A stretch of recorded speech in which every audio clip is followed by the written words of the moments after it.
around him. I just noticed it. That's the second time I see that on Luke.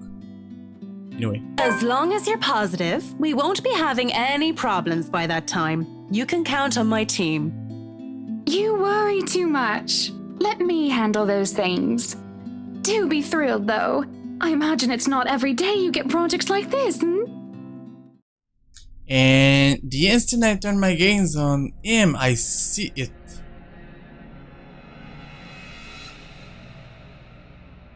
Is she gonna talk about the aura? Oh, I'm certain Mint's ecstatic, Buttercup.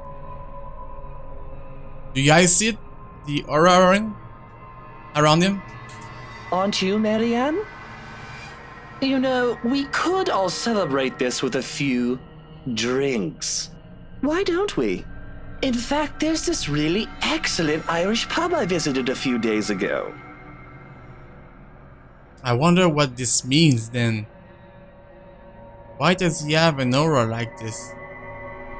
Like I said, it's the second time that I see this aura and I just don't get it. Looming, hovering over his shoulder, drawn to him like a moth to a flame. A dark blur. Yep, some sort of blur. No, a shadow. Oh, that could be a shadow. I think I'll pass on that, sir. I have more important matters to attend to. That the quality of the mic seems different now for some reason. Hello, love. She's busy. Oh, she's like thinking in her head. That's a shame. You never let me do anything fun. As I tried to make sense of it, a heavy feeling descends over my whole body. It happens without warning, forcing me to close my eyes. The sensation creeps to every part of me, crawling under my skin and draining me little by little of any strain. Before I know it, my hand is gripping the nearby door for support. The sudden nausea drowns out the voices and what little sound there is. Did she just faint? All except for the whispers and laughters. Judging, mocking, taunting, muffled, inaudible words bearing down on me like a death sentence. They wrap around my neck and limbs, binds tightening with every syllable, every utterance. And with each raw breath I take, they drag me down slowly, almost painfully, into a bottomless abyss. On and on and on, till the sounds turn into a mere distant echoes, until suddenly it shatters. Well, what are we waiting for? Are we done here? His voice rips through the fog like a sharp blade and my eyes open snap. When I look to them again, it's gone. You can head back to the car first if you want, Luke. So feels like Rebecca is sensible to these supernatural things. I hope that settles everything, Rose. I don't know what Isabel's problem is, but please make sure she doesn't hurt herself. Anyway, we're looking forward to seeing you tomorrow. Likewise, ma'am.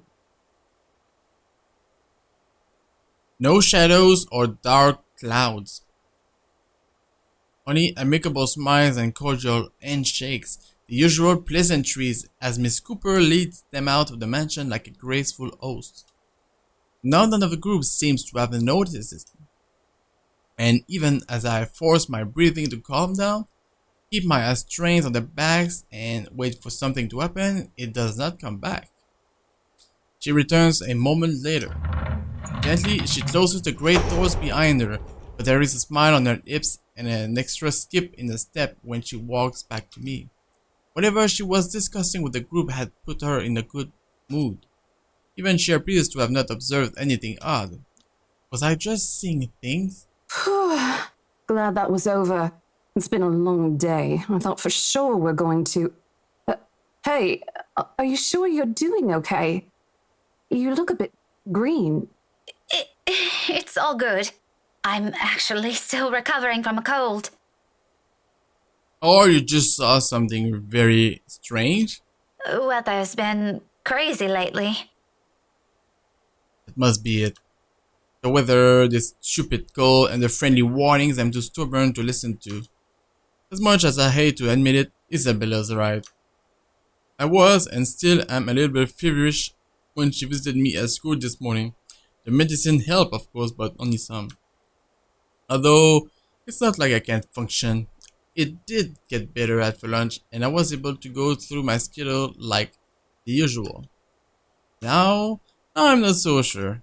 However, I can't keep acting like I've seen some sort of apparition when it's anything but. I simply must have listened too many times to Isabella last week. My fever muddled mind has started to confuse things. If this doesn't let up, I just need another visit to my doctor, plain and simple. Though I do hope it won't get worse. We did promise to watch Zachary's film together. I know what you mean. I've been complaining to Isabel. It doesn't seem to affect her much, though. Must be because she grew up in the tropics. Anyway, shall we? She's probably hanging out with the rest of the catering staff. Oh, I wouldn't be surprised she's there.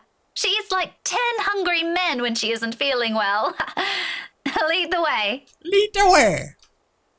With a small nod, she gestured for me to follow. I do so without much thought, finally putting everything in the back of my mind. The entire visit took a whole 24 minutes, and my trip to the mansion, as it turns out, is useless endeavor in itself. Isabella's no longer there, left shortly before I arrived. Nah, that sucks. Or at least, that's what the few staff who saw her assumed. None of them knew where she went, but I can take a few guesses. There are only a number of places in Luxburn she frequents, and well, she's never been the complex kind, and it does not really take a genius to figure it out. Still, it's odd she left on her own.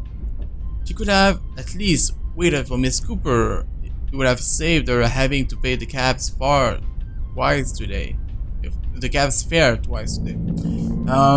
Yeah, but Isabella kinda got into some sort of supernatural situation, so she probably just ran away. But right after she was told to stay put. I mean, who does that? Oh, sod off! You don't own the road! In the end, all Miss Cooper could give me were a string of apologies for my trouble, and a request to let her know when I find Isabella. The whole affair did not even last long. I probably spent more traveling back and forth. Soon enough, I'm weaving my way back to downtown Luxburn, worried sick, and on top of that, maybe a little annoyed. Oh, I get why she was so worried now. Whether at the unexpected turn of events or at Isabella's herself, I'd rather not think about for it now.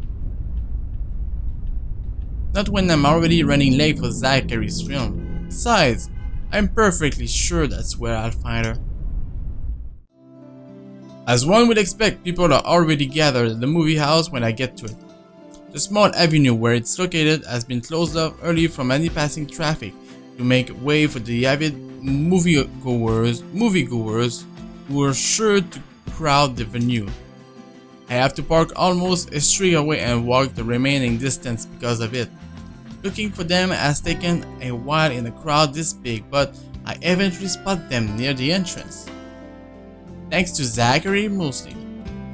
And like I've surmised, Isabella's with them. I knew it. Wasting no time, I march over the little group. Words filled with concern tumble out of my mouth before I can stop myself. Isabella! Oh, thank goodness! Thank goodness! Becca, you're just in time. An odd expression crosses her face as I hold it with both hands, but I ignore it in favor of getting a good look at her, forcing her to keep still and fix her gaze at me. Becca, you're squishing my face. How are you? Are you alright? Why wouldn't I be? There doesn't seem to be any visible injury, nor does she appear to be in pain. Apart from her confused frown at my questions, she looks pretty much like how she would have any other day. Even so, you can't really tell those things with her at first glance. The last time she got sick, she never bothered to call anyone, even me, who lives right next door. If I hadn't checked on her then, she probably would have died on her bed with the rest of us none the wiser. It's one thing we laugh about now, but moments like those also teach us something about the person. If anything, it has given me more reason to constantly worry about her. And the moment a familiar name comes up, I know my concerns right now are not completely baseless. Rose called me earlier. Her expression swiftly changes, and gently as she can, Isabella pushes my hand away. Yet even before she says anything, I already have a hunch how this whole thing would play out. Oh, no, everything's good. Rose covered for me at work today. Sure. That's not what I'm talking about. How's your head? Then and there, the whole conversation goes down as I've imagined. She dodges my hand when I reach for the back of her head, intending to check the said injury myself, even makes a show of hiding behind Zachary just to avoid me. Instantly, what's supposed to be a simple inquiry dissolves into a shameless game of tag. Shouting and chasing like none of us can be bothered to act like the full-grown adults we're all supposed to be, including Ashton. I won't put it past Isabella, but Ash, out of everyone?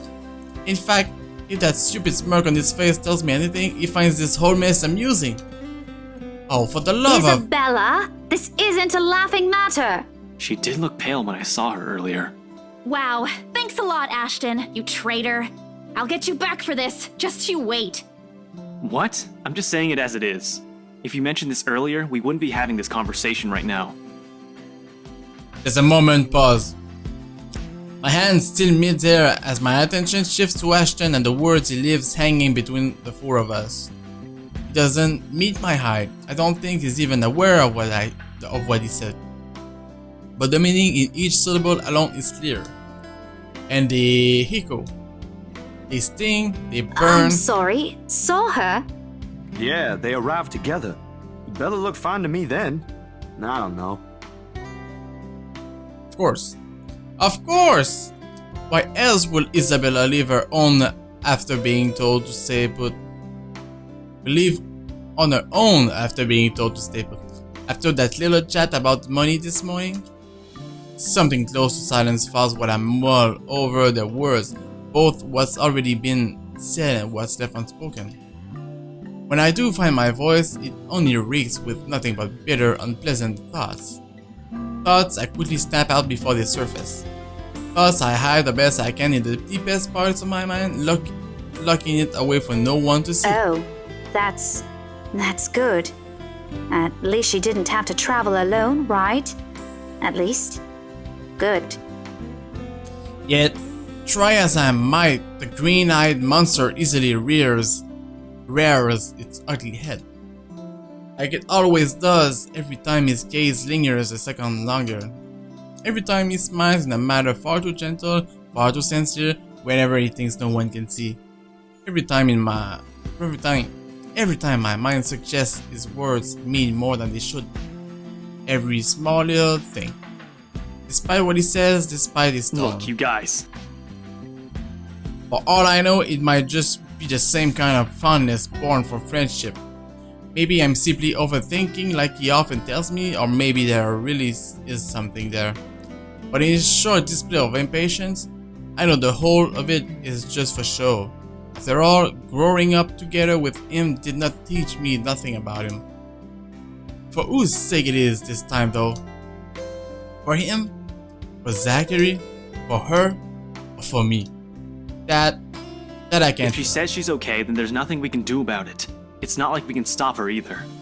Besides, she's still acting like the same old Isabella to me, if she can still run around like that. Why are you taking her side? I'm not. But if she wants to watch Zach's movie with us, I'm not going to stop her. She's probably the one looking forward to it the most. Ash, that's... You, of all people, should know... Tell you what, if I notice something amiss with her, I'll take her to the nearest hospital myself. Is that good enough for you? My mouth opens, then snaps shut almost as quickly, forming a thin hard line instead.